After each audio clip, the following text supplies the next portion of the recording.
acredito que vocês já devam conhecer, é uma bacia acoplada.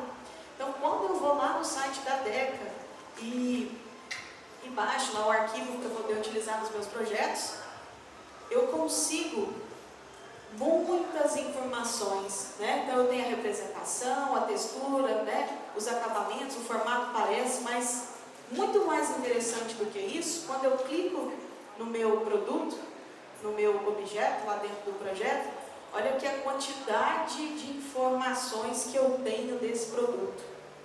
Se vocês observarem, aqui no começo, né? Aqui tem todos os itens que tem que ser comprados separadamente para que esse vaso seja instalado. Então tem anel de vedação, o modelo dele, a ligação, né, os modelos disponíveis, os tamanhos com os códigos do fabricante. Certo? Então eu tenho as variações de cor. Esse vaso, por exemplo, eu tenho no branco, que é esse modelo, no creme, no azul, no verde, no cinza. Ele já me dá os modelos disponíveis, né, as cores disponíveis. O site, o peso do produto, né, a norma que ele segue, as normas, né, que ele segue, o código dele, o fabricante. E aí, essa questão de informação, ela tem infinitas possibilidades, tá? Ah, Júlia, então você está falando que todos os projetos eu tenho que colocar todas essas informações? Vai depender do que você precisa fazer. Pode ser que o seu cliente esteja interessado só numa maquete, para ele entender como vai funcionar. Ele não vai precisar de uma quantidade, né, densa de informações. Então, quem vai decidir isso, né, vai ser os projetistas e o seu cliente, que vai determinar o tipo de informação que ele precisa. Que pode ser bem detalhada ou pode ser mais simples. Tá? Pode vir com menos informações. Então, pensa daqui 15 anos, né, vou ter que dar uma atenção nesse vaso que está lá. Eu tenho uma escola que comprou lá diversos vasos dele. Nossa, eu tenho que trocar lá uma peça. Qual será que é? Qual é o modelo? Clica lá no projeto e vem a informação. Está lá. Tá? Bom, atualizações em tempo real. Então, aqui eu trouxe um videozinho, né, de uma parede com uma janela e uma porta. Percebam a agilidade que eu tenho, né, na modificação dos revestimentos. Percebam aí, ao passo de um clique, né? E a facilidade que eu tenho na troca aí da porta e da janela. Lembre-se que quando eu estou trocando esses revestimentos aqui, eu não estou pensando só na estética. A informação está vindo junto. Qual é o fabricante, qual é a cor, que tamanho que vem o porcelanato, para que tipo de área ele é específico, tá? Então, e percebam aqui, quando eu estou variando as esquadrias, vocês viram que os recortes aqui, o contorno aqui da parede, a hora que diminui a esquadrilha, já é feito automaticamente? Né? Então, eu consigo facilmente substituir. Nossa, então estou lá na frente, o cliente pediu para fazer uma alteração, e aí? Quão difícil vai ser? Aqui. Né? Nesse tempo desse videozinho aqui, que deve durar uns 40 segundos, a gente consegue fazer essa alteração. Tá? Então eu consigo fazer substituição de materiais com mais facilidade, eu consigo fazer as alterações dimensionais, ajuste de nível, né? Por algum motivo mudou a legislação, o pé direito desse tipo de cômodo é permanência prolongada e tem que mudar o pé direito. Né? Então, uma vez que eu estou lá atrelando meu modelo aos níveis, eu subo o nível, tudo que está atrelado àquele nível, parede, estrutura, esse nível vai seguir também. E as vinculações, que eu acho que é de interesse aí da maioria de vocês a respeito, né, dessas vinculações. Então, quando eu estou desenvolvendo um projeto hidrossanitário, eu preciso do projeto mãe, que é o projeto arquitetônico. Quando eu estou desenvolvendo um projeto de estruturas, eu preciso ter o projeto arquitetônico. E se esse arquitetônico mudar, se a gente pensar no fluxo, né, num fluxo aí de nós estávamos trabalhando há 5, 10, 15 anos atrás, qualquer alteração no arquitetônico, o projetista muda, liga, manda para o estrutural, fala, olha, mudei tal coisa, ajusta o seu projeto aí, né? E ele vai, faz essa alteração e volta, não era assim? E agora, né, quando a gente trabalha com projetos vinculados, eu vou desenvolver um hidrossanitário, por exemplo, eu vinculo o arquitetônico, né, E à medida que eu tenho alteração no arquitetônico, eu já vejo essa atualização também. Então, isso encurta o tempo. É lógico que depende da marca, depende do software, de como... existem várias formas de fazer isso, de vincular um projeto dentro do outro, para que ele atualize automático. Então, cada marca vai trabalhar da sua forma, né, para fazer vinculação. Mas isso também já é um avanço significativo. Agilidade ao projetar, né? Então, aqui eu tô falando de BIM, mas eu estou falando mais da questão da montagem das pranchas, dos cortes, das fachadas, certo? Então, nesse tempinho que nós estamos aqui, ó, eu vou fazer um corte para vocês verem. Então, tracei o corte e tcharam, o corte está pronto. Né? Uma vez que eu modelei, eu venho lá com a ferramenta de corte, posiciono o corte no lugar e automaticamente o corte está pronto. Se eu for pensar na metodologia antiga, eu faço a planta baixa, desenhei a planta baixa, aí eu desenho o corte, desenho o corte A ou B, pelo menos, um longitudinal transversal, desenho a fachada, né? Dependendo, eu tenho que desenhar 2 fachadas, e aqui, uma vez que eu preparei o meu modelo, está tudo pronto, eu passo uma linha, o corte está pronto, né? E qualquer alteração vem sendo feita em tempo real. Então, eu consigo facilitar a criação de vistas e fachadas, ajuste de níveis, extração de quantitativos, inserção de cotas. Eu vou contar só para vocês, gente. Se alguém perguntar, vocês falam que é mentira, tá? Mas cotar para mim o projeto é uma coisa que eu fico... Ai, vamos lá.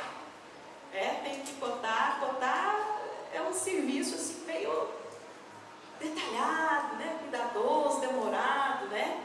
E aqui, quando a gente utiliza esses softwares mais avançados, que a gente está falando de BIM, muita coisa automatizada, né? Principalmente quando eu vou colocar o nome do cômodo, área. Então, se eu vou fazer a área lá, desenhei essa sala, né? Se eu estou usando AutoCAD, por exemplo, ou XCAD, ou alguma ferramenta CAD, eu vou lá medir os cantos, vou fazer o cálculo da área, vou digitar um texto e vou colocar o valor dessa área lá, né? Uma vez modelado, utilizando aqui no Revit, por exemplo, eu vou lá, identificador, nome do cômodo e área, clico lá, cada cômodo ele calcula automático. E se eu mudar o projeto, esticar a parede, chegar para lá ou para cá, essa mudança é feita automática, ele já recalcula a área para mim. Extração de quantitativos. Aqui é um tópico que eu fiquei muito animada, entusiasmada, é uma parte que me agrada bastante, porque como eu comentei com vocês, eu desenvolvo projetos hidrossanitários. E na hora de contabilizar peças ao cliente, né, fazer a lista de materiais, eu demorava um certo tempo fazendo lista de materiais. E quem já teve a oportunidade de olhar um projeto hidrossanitário detalhadamente, tem conexões que o projetista ele sabe que ela está lá.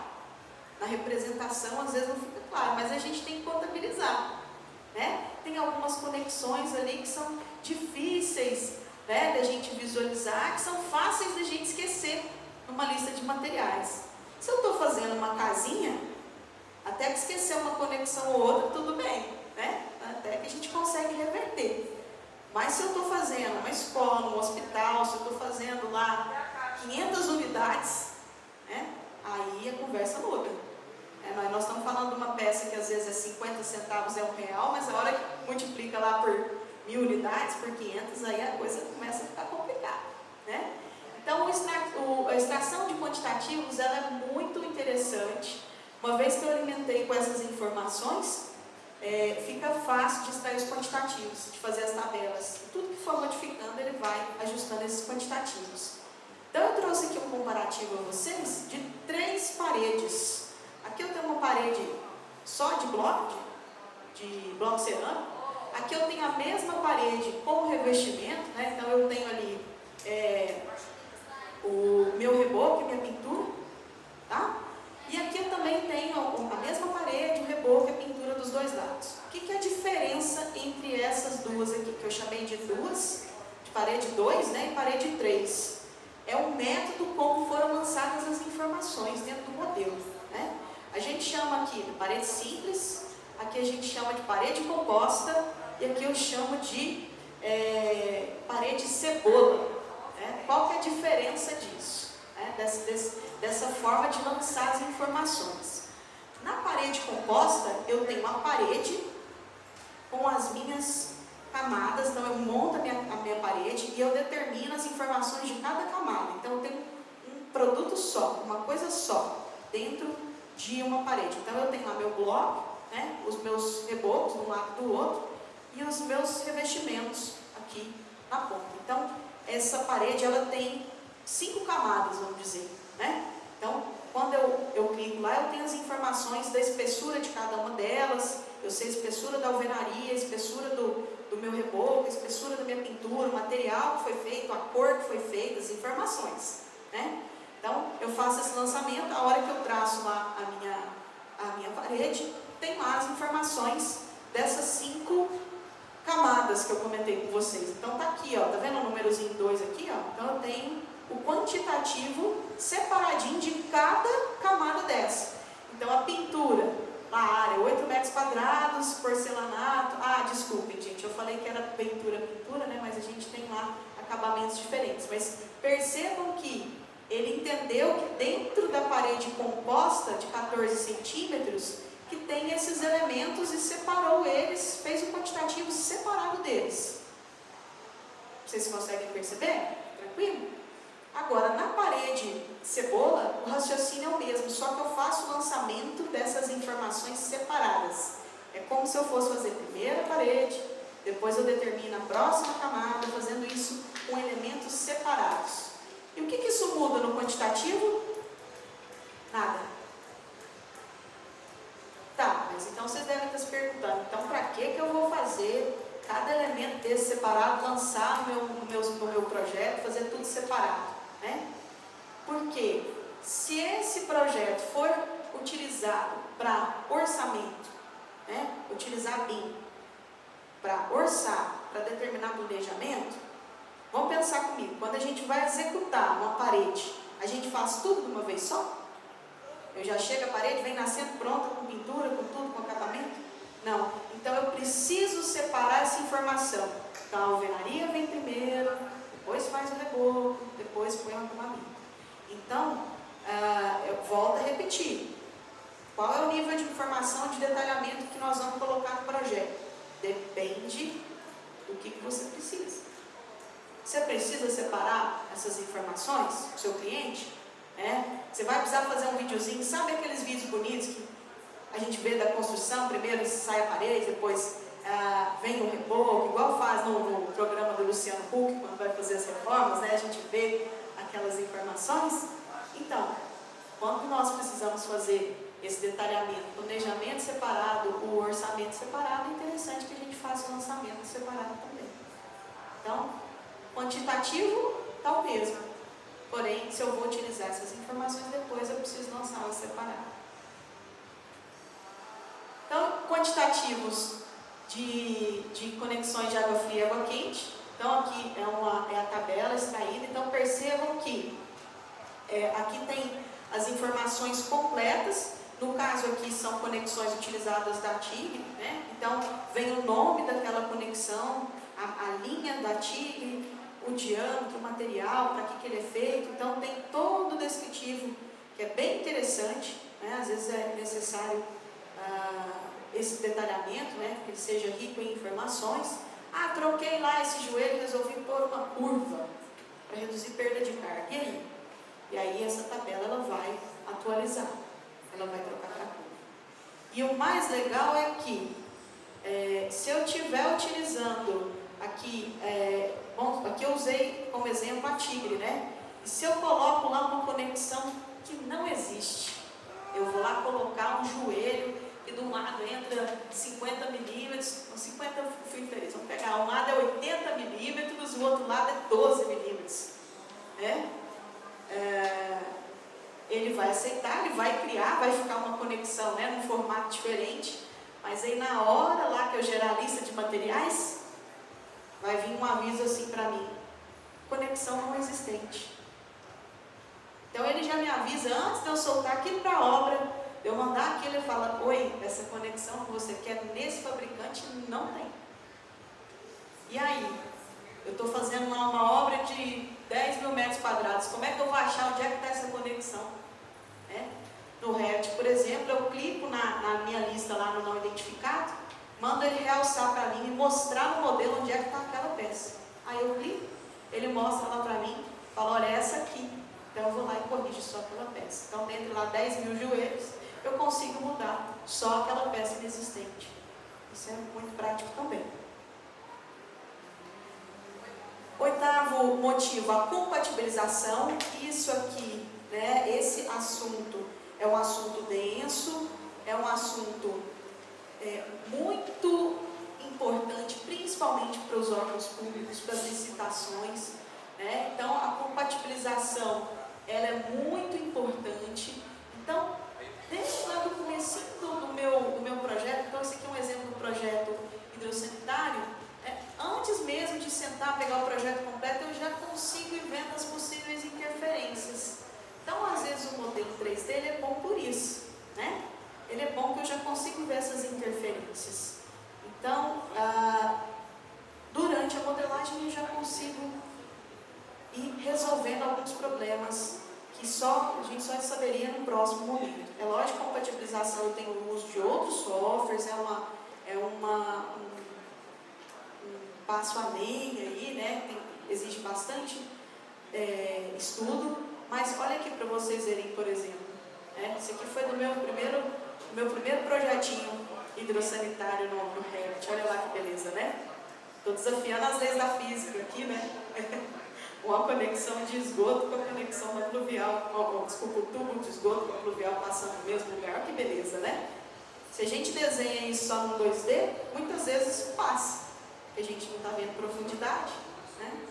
Então, quando eu tenho as informações lá, aqui, por exemplo, depois que a gente faz o projeto no Revit, tem um botão lá que chama assim, analisar as interferências, né? Então, eu vou lá, clico, aí ele me dá, aí ele apareceu, você tem 2 tubos cortando um ao outro. Aí eu vou lá e consigo arrumar. Tem uma conexão que não está ligada no tubo, né? Então, esse tipo de aviso ele me dá também.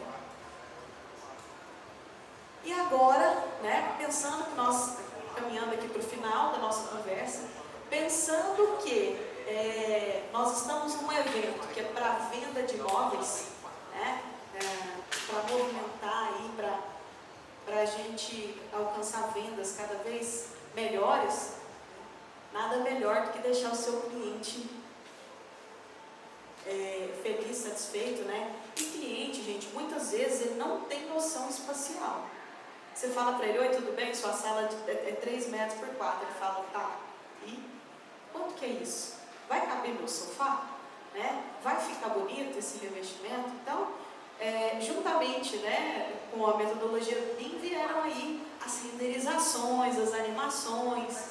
Então, aqui trouxe para vocês verem, deixa eu ver se vai dar um play aqui, se eu vou ter que apertar. Peraí, deixa eu apertar aqui no meu computador. Aqui é uma animação feita a partir de um modelo desenvolvido utilizando metodologia BIM, né? Então, eu entendo que essa tecnologia vem facilitar as vendas. Então, isso foi desenvolvido no Twinmotion, que é um software de renderização, que eu pego lá meu modelo e aí eu consigo mostrar para o cliente como vai ficar a casa dele sem ter construído. Olha que beleza, né? Então, ele pode ver aí como que vai ficar de dia, de noite, a iluminação. Então, eu consigo ter aí os detalhes. A questão de insolação também, né? O programa você consegue determinar lá quais são as posições daquele terreno, e aí ele faz a simulação do sol real, né? O sol do dia tal, do mês tal, onde é que o sol bate, determinada hora do dia. Você consegue fazer estudos aí para deixar os pontos mais frescos, mais ventilados, né? Interessante. Então, isso é um exemplo. Esse aqui é um outro exemplo que eu trouxe para vocês do Algin. Não sei se vocês já tiveram a oportunidade de conhecer. Deixa eu colocar aqui. Esse aqui eu confesso que já me ajudou a fechar um projeto com o cliente, né? Esse projeto não é meu, mas eu já usei essa ferramenta Algin, que é o quê? Eu fui lá e usei o software para mostrar como que vai ficar a casa dele lá no lugar. Então ele pode fazer o passeio, ele pode ir andando, vocês podem ver aqui que a pessoa vai andando e vai passando e vai vendo por dentro como fica na escala real. Posso ver ele sim no tamanho de uma mesa, mas eu posso ver na escala real também. Já fala a você, gente, cuidado, que a gente empolga, a gente cruza a rua, a gente tropeça, que é tão real, quando a gente está olhando. Então tome cuidado, viu, gente, com o entorno, por favor, porque a tecnologia é tão legal que fica tão real que às vezes a gente esquece. Então, aqui na área de arquitetura, aqui também na estrutura, como que isso vai ajudar lá na obra? Imagina chegar lá na obra e poder conferir, ver a posição da estrutura, ver onde vão ficar as vigas, os pilares, Então, conseguir conferir lá se a minha estrutura está no local correto, se não está. Então, esse é um outro aplicativo também que a gente lança o nosso modelo. Então, aí, o existente, como que vai ficar. Isso para quem vai fiscalizar, vai fazer medição, é tudo de bom. Você consegue já conferir ali na hora onde que tinham que estar as peças, se elas estão na posição correta. Aqui também nós temos um exemplo de estrutura de instalações. Aqui, ó. Dá uma pausazinha aqui. Opa! Voltei lá no 3. Desculpem, gente. Que eu fui apertar e apertei errado aqui. Esse aqui que eu quero mostrar a vocês. Que é um exemplo de instalações. Já tem estrutura e as instalações também. Tudo modelado e utilizo o software Algin para poder ver lá no local. Consigo ver minhas instalações todas.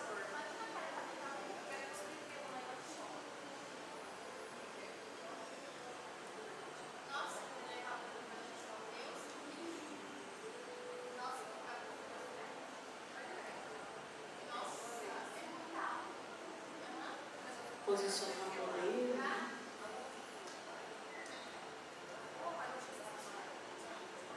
E para nós finalizarmos, eu acredito que esse vídeo muitos de vocês já tenham o conhecimento, Esse vídeo é da Inbuild, que é uma marca,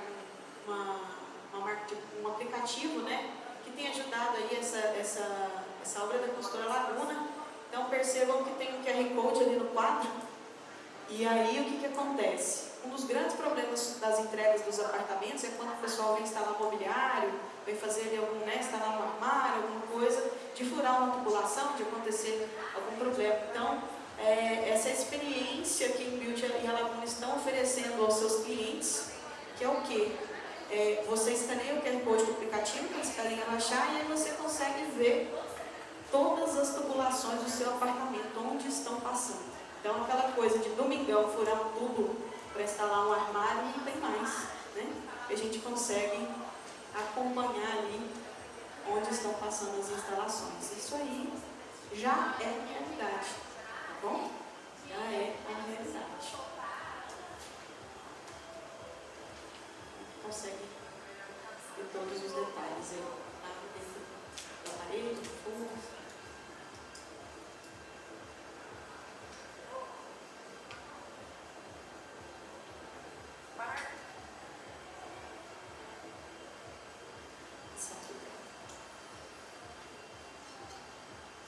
A gente sabe hoje que os modelos são basicamente criados mais para o SketchUp, Mas o Revit já vem evoluindo essas questões de modelagem das famílias. Então, já vejo um bom caminho aí para que a gente possa utilizar o Revit também. Não existe um plugin igual aquele SketchUp, aquela nova, dentro do Revit? Tem alguns plugins, A grande maioria eles são pagos. Então tem algumas opções. Não vou te falar que eu conheço todos, mas tem algumas opções que são opções pagas. Tá? Mas hoje, eu confesso que ainda é uma resistência. Eu falo dentro, como estudante de design, a gente ainda percebe o uso muito exclusivo do SketchUp. A gente tem que mudar isso e trazer isso para dentro do BIM. Por exemplo, faço SketchUp, mas eu tenho que ter layout, detalhar. Aquela questão que você falou de cota. Cota é complicado, não é? Se tivesse seria. Outra dúvida também é, pela agilidade, né? Igual ao AutoCAD, às vezes a gente levaria talvez meses para fazer um detalhamento de um projeto. E já com o Revit é bem mais objetivo e rápido. Sim. Isso influencia na questão do mercado, de cobrar um projeto, que agora seria 2, 3 semanas, faz em um dia. Isso diminui a mão de obra, o valor da mão de obra do projeto? Olha, vou te falar uma opinião minha, né? Essa questão da agilidade ou não da gente cobrar, da forma como a gente cobra os projetos. Pensa o seguinte, para você desenvolver um projeto, utilizando o BIM, né? Você vai ter que estudar, você vai ter que se dedicar, etc. Vai ficar mais rápido para você fazer? Vai, mas e todo o investimento que você teve para projetar, para fazer, né? Então eu entendo que vai ser ótimo para o projetista, mas não significa que ele vai ter que cobrar mais barato por isso. Então, mas no mercado hoje, isso tem meio que prostituído a produção? É complicado essa questão, né, dos valores. A gente encontra hoje valores de projeto de R$50, de R$5 o metro a 500. Então é uma questão complicada mesmo, essa questão do projeto. Mas eu entendo que essas facilidades que o projetista vai ter, essa agilidade, vai dar tempo para ele refinar outras questões. Então ele vai agilizar essas coisas que dá para automatizar, maravilha, então ele vai ter tempo de entregar um projeto em menos tempo, com mais qualidade. Isso não pode ser mais barato, né? Isso não pode ser mais barato. Então ele vai gastar menos tempo com o que ele conseguir automatizar, então ele vai pensar nos acabamentos, ele vai ver os detalhes, né? Ele vai enriquecer esse projeto. Então não é porque ele vai gastar menos tempo que ele vai cobrar mais barato. Agora o mercado a gente sabe que é complicado. Tem gente aí que cobram valores que são muito baixos, né? Mas o mercado tem dessas questões, né? Mas em relação ao Revit ou ArchiCAD para interiores, eu acredito que daqui a um tempinho vem ficando mais fácil e vai ficar show de bola também para utilizar. Acho que vai ter, principalmente essa parte de automatizar essas questões de cotas de vistas. Daqui a um tempinho a gente já vai ter difundido isso bem assim, para interiores. Aí as marcas vêm. Igual faz com o sketch, com o mobiliário todo, né? Isso vem também para as outras marcas. Mais alguém?